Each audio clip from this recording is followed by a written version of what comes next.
Nelle lezioni precedenti hai imparato ad appoggiare le mani sulla tastiera, a premere 8 tasti della riga base e la barra spaziatrice, a seguire sane abitudini davanti al computer per prevenire disturbi e lesioni. Da questa lezione imparerai a muovere le dita per premere gli altri tasti con precisione e sicurezza.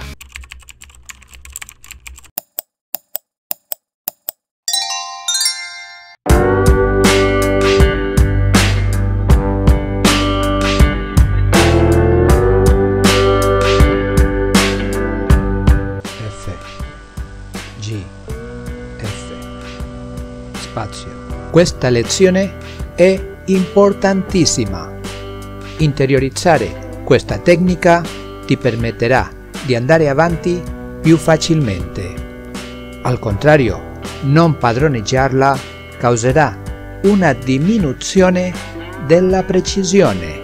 Dilunga, spazio, dilunga, H, dilunga, spazio, F, G, F, spazio, F, G, F, spazio, F, G, F, spazio, dilunga, H, dilunga, spazio, dilunga, H, dilunga, spazio, dilunga, H, dilunga, spazio, F, G, F, spazio, F, G, F, spazio, dilunga, H, dilunga, H. Per premere il tasto della lettera G, il dito indice sinistro deve spostarsi dal tasto F, premere e ritornare subito alla sua posizione.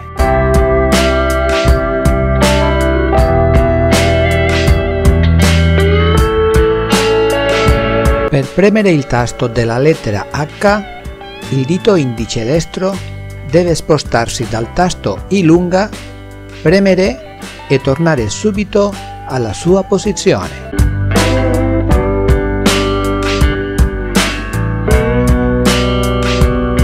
Questo può sembrare molto semplice, ma richiede la massima concentrazione in modo che questo non accada, che le dita vadano fuori posto e che quasi la metà del testo sia scritta male se la mano destra è fuori posto, che quasi l'altra metà del testo sia anche scritta male se la mano sinistra è fuori posto, o ancora peggio, la catastrofe, che la maggior parte del testo dell'esercizio sia scritta male.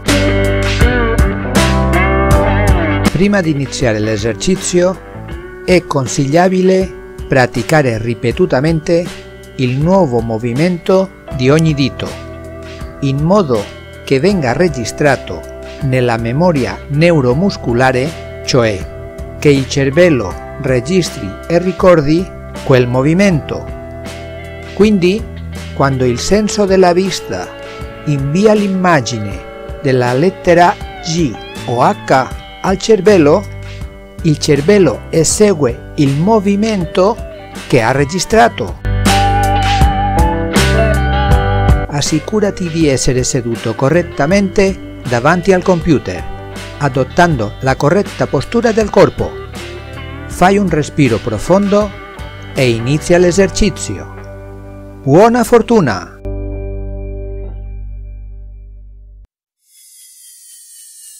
Questa è una video lezione del corso di dattillografia di interdidattica.com. Puoi registrarti gratuitamente per salvare i risultati dei tuoi esercizi oppure lo puoi seguire a modo tuo. È disponibile in altre lingue e per diverse tastiere. Se lo stai guardando su YouTube, nella descrizione ci sono i link per iscriverti, per cominciare il corso e per fare questo esercizio. E puoi anche iscriverti al canale, mettere mi piace e lasciare le tue domande e commenti.